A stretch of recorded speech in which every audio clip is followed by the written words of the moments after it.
Here it is, the war for PBS.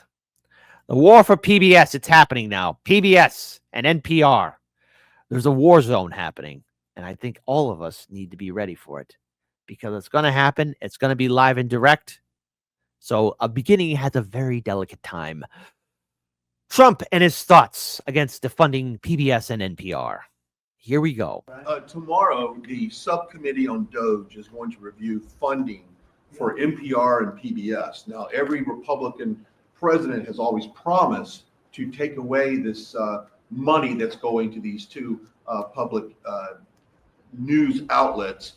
If they're successful, I know Senator Kennedy has backed it, Marjorie Taylor Greene, Congress has backed it. Would you be interested in defunding and taking away taxpayer dollars to NPR and PBS? Well, I would love to do that. I think it's very unfair. It's been very biased for the whole group. I mean, the whole group of them. And frankly, there's plenty of, look at all the media you have right now. There's plenty of coverage. I was from a different age, and they spend more money than any other network of its type ever conceived. So the kind of money that's being wasted, and it's a very biased view, you know that better than anybody. And I'd be honored to see it end. We're well covered. Look at all the people that we have here today. We're well covered, and we don't need it. And it's a waste of money, especially. I don't even know what DOGE's recommendation is. I assume their recommendation is to close them up. Well, after they hear all the testimony, I think they're going to make a decision relatively sooner than later. Yeah. But we'll see what that turns out. I can't imagine that they wouldn't, because they have found so much waste, fraud, and abuse. Waste, fraud, and abuse. Now, of course, MTG, you know me, decided to lead the Warpath. And this all happened yesterday, in which she has indicated that NPR and PBS have taken advantage of millions of Americans' people's hard-earned taxpayer dollars to push Democrat propaganda and alienate more than half the country. To which my counter is, well, doesn't corporate media do that too all the time? Don't our politicians do that all the time? I mean, are we ever going to audit, like, I don't know, the Pentagon or anything? But we're going after PBS and NPR. All right, here we go. Good morning. At the DOGE subcommittee, we are continuing our war on waste. That means rooting out spending that is unnecessary, wasteful, and frankly, un-American. Today, we are looking at the more than $500 million federal taxpayers spend annually to fund public radio and television. A big chunk of this subsidy flows to National Public Radio and Public Broadcasting Service. NPR and PBS are the big DC-based entities that create and distribute much of the news and educational content heard and seen on public radio and TV stations across the country. When Congress adopted the Public Broadcasting Act of 1967, it did so because it thought at the time that federal dollars were needed to provide objective news and education content to the entire nation, including rural residents who lived off the grid. Fast forward a few decades, and a lot has changed. The invention of the internet, for instance, and social media. It's made news and information widely available to those living in remote areas. Americans are increasingly consuming digital media and podcasts. The audience of public radio and television is declining. And I know this because I represent a rural district where farmers listen to podcasts and internet-based news while they drive their tractors. At the same time, NPR and PBS have increased. Okay, look, here's the thing. I could be critical of a lot of news agencies, but PBS and NPR, they have done, it could be argued, some public good, all right? They have their own fair share of skeletons in their closet, but this is one big nothing burger. You're trying to slush funding to two entities that don't even take or even have that much waste compared to other entities in Washington, D.C. I could look at a couple other ones, but I'm noticing that DOGE is going after such little things. And by the way, don't forget that the CR bill was voted and approved on. You could thank Chucky Boy Schumer on it because it was happening under the Biden-Harris administration, which was passed, and all those cuts that DOGE did. Turns out that CR resolution, turns out folks. All that stuff that DOGE cut is going to still get this little funding. So all this cut, all these cuts, all these DOGE weights that are being exposed. Why are we going after the little fish when there are much more bigger fish to fry? Increasingly become radical left-wing echo chambers for a narrow audience of mostly wealthy, white, urban liberals and progressives who generally look. I don't think there's progressives on NPR. We call them liberals. Okay, quit lumping in progressives as liberals. Please stop. Down on and judge rural America. PBS News is not just left-leaning, but it is actively uses taxpayer funds to push some of the most radical left positions, like featuring a drag queen on the show Let's Learn, a show targeted toward young children ages 3 to 8 years old. I want you to know I grew up watching children's programming on PBS. You're not special. We all did. I remember the Adventures of Sesame Street, Bert and Ernie, Elmo, Big Bird. I remember Mr. Rogers. Hey, for those that know, I remember Shining Time Station, okay? You know, it was Thomas the Train Engine. And I remember when even George Carlin and Ringo Starr were like the conductors, right? They'd be those small little guys. They'd be like, hey, everybody, here, we're going to learn a lesson about friendship. I like that. Bring back shows like that. People forget George Carlin, awesome show. You know, when I got older, I kept on laughing out loud that George Carlin was the train conductor who would narrate the stories. St. Carlin, he still lives on. What do you think St. Carlin would say right now if he found out what's happening to PBS? And as a mother who raised 3 children, I felt confident that I could leave the room while my own children were watching children's programming on PBS. But I can tell you right now, Ms. Kruger, I remember reading Rainbow. Specifically, as a mother, if I had walked in my living room or one of my children's bedrooms and seen this child predator and this monster targeting my children, I would become unglued. And that is how most parents feel all over this country. This is not the only example of them sexualizing and grooming children. They've been doing it for over the last decade. In 2015, PBS produced Frontline, put out a documentary, Growing Up Trans, that takes viewers on an intimate and eye-opening journey inside the struggles and choices facing transgender kids and their families. This means that PBS is one of the founders of the trans child abuse industry, all while taking taxpayer money.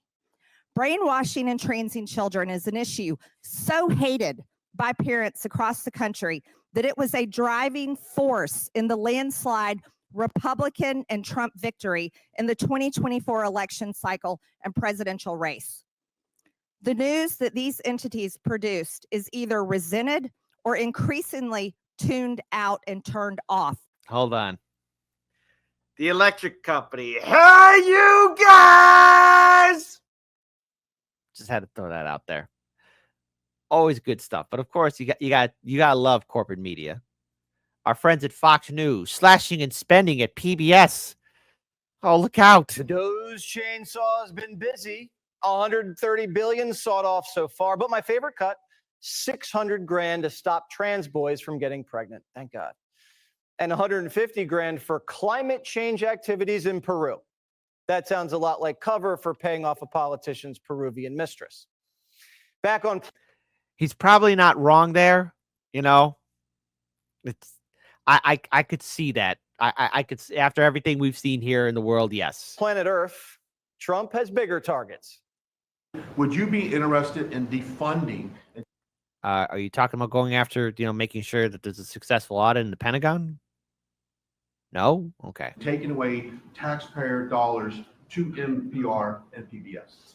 Well, I would love to do that. I think it's very unfair. It's been very biased, the whole group. I mean, a whole group of them. As luck would have it, the House DOGE committee welcomed the presidents of NPR and PBS for a hearing today. You called him a deranged racist and sociopath. You posted on X that America is addicted to white supremacy. It's appalling. You've publicly chastised using the phrase boy and girl. The federal funding that your outlet receives comes from all American taxpayer dollars, not just from your viewers who support such statements as these. We spend $500 million a year for these stations to call half the country illiterate Nazis. Why are taxpayers funding channels for snobby women with dirty tote bags whose liberal dogs bite me while I'm hiking? Well, what are you doing causing those dogs to bite you? Like, well, what are you doing? Like, are they purposely saying, like, sick 'em, boy? Come on. Like, are you just making it up as you go along? Or does that really happen? Listen, Fox News, of all the corporate media outlets, you are my favorite because you're the most entertaining. But that story sounds like BS to me. I don't know. You turn on the radio or Sirius or Spotify, there's thousands of stations. Why are we funding the one station that shows drag queens to kids? NPR and PBS have increasingly become radical left-wing echo chambers for a narrow audience of mostly wealthy, white, urban liberals and progressives who generally look down on and judge rural America. PBS News is not just left-leaning, but it is actively uses taxpayer funds to push some of the most radical left positions, like featuring a drag queen on the show Let's Learn. No wonder all these kids think they're trans. They've grown up on Drag Queen Story Hour. No. Listen. There's first of all, maybe the reason why society is falling apart, maybe the reason why things are as bad as they are, isn't because of what people are watching on TV. It's because families don't have time to be around each other anymore. I mean, we have a political and social and economic environment where everyone is connected to their smartphones and television. This is bigger than PBS and NPR. It's so where we're addicted to these things. Our smartphones, our computers, everything. We're in front of them for a very long and unhealthy amount of time. Okay. And in turn, what is it leading to? People to become disassociated with one another. We're not touching grass anymore. We're not looking and speaking to one another. And in turn, also look at the economy. You got Americans working 2 or 3 jobs just to make ends meet. You got Americans struggling right now and wondering whether or not Medicare and Medicaid are going to be around, whether or not all their social programs will be around. These are things that are going to seriously impact our lives. So when I say, it's just bigger than PBS or NPR, this seems like a little fish for the Trump administration to go after. This is weak sauce. I thought DOGE is going to go after the ones that are really bleeding this country dry, but I don't think that's going to happen. I wrote this book because I wanted everyone to get to experience the magic of drag and to get a little practice shaking their hips or shimmying their shoulders to know how we can feel fabulous inside of our own bodies. Shaking your hips? Why is a guy wearing makeup and a dress telling kids to shimmy, shimmy, shake? I see the point here. I do. And look, this is where again you have to wonder about what programming kids should be seeing, what they should be looking at. Does this require a full exterminatus by the Trump administration against NPR and PBS? No, I think PBS heads need to realize, okay, hey, look, times have changed and people, it's not 2016 anymore. You don't have to worry about the wave of cancel culture because I think it's now safe to assume now that the great cancel culture wave has died down. Now there's the censorship wave where everybody's getting the jackboot on their neck. And why are we paying for it? Democrats are cool with it. They treated the whole hearing like a joke. Is Elmo now, or has he ever been, a member of the Communist Party of the United States? Oh, God damn it. A yes or no? God damn it, Democrats. You always find a way to screw things up. You didn't help. Folks, is Elmo a communist? Type 1 for No, he's not. He's red, white, and blue, baby. Type 2. Oh, he's a communist. We always knew it. I wonder how many 2s will be in the chat. No, Are Bert and Ernie part of an extreme homosexual agenda? no, If we're going to get rid of any puppeteers, we should get rid of the one that's actually controlling Donald Trump. Fire Elon Musk and save Elmo. No one's saying Bert and Ernie are gay commies. We're saying the drag queen might be. I had my producers check to see if Bert and Ernie were gay. Here's what we found. A former Sesame Street writer says he wrote Bert and Ernie as a gay couple, but Sesame Street swears they're just roommates. Anyway, Sesame Street in Iraq got DOGE, but we're still paying for it here. We're also paying for this. Here's a HBO did buy, as I was corrected, HBO and now Max does have Sesame Street on its streaming platform. straight news show on PBS, or not so straight. First, there's 2 sexes, is what they say. We know for a fact that there's 3 because there's intersex, and that's someone that's been born with some form of both. And so if we know that there's now 3, then if you try to say there's black and white, then we know that there's another form of gray. And it's different shades from charcoal to light gray. And so if we know for a fact that there's at least 3 genders and sexes, then we have to start listening and go from there. Why'd I pay for that? If CNN wants to say that, let them. It's their money. But don't do that with my money. NPR is My counter is, hey, why are we bombing all these other countries? Why are we wasting treasury in these ridiculous wars? I don't like that happening with my money. I don't like it happening with our treasury. I don't want, people to be dying for no reason, like this ridiculous war in Ukraine, any further bombing in Syria, Lebanon, Yemen. I wish there will be a successful ceasefire in Gaza. That would be nice. All these things sound very nice. Hey, I really don't want to have any escalation or conflict in Taiwan. How about diplomacy? Let's invest in diplomacy. Instead of launching missiles, let's actually try and give peace a chance as much as we can. Is that a bridge too far? I all of a sudden I'm hearing a pin drop. isn't doing much better. The CEO, Catherine Marr, under oath, insists her newsroom isn't biased, and they follow the highest journalistic standards. Is NPR biased? Congressman, I have never seen any instance of political bias determining editorial decisions. No. In the DC area, editorial positions at NPR, he said he found 87 registered Democrats, 0 Republicans. Is that accurate? We do not track the numbers or the voter registration. 87 to 0, and you're not biased. I think that is concerning if those numbers are accurate. You want to see bias in action? Look at what came out of the mouth of the CEO.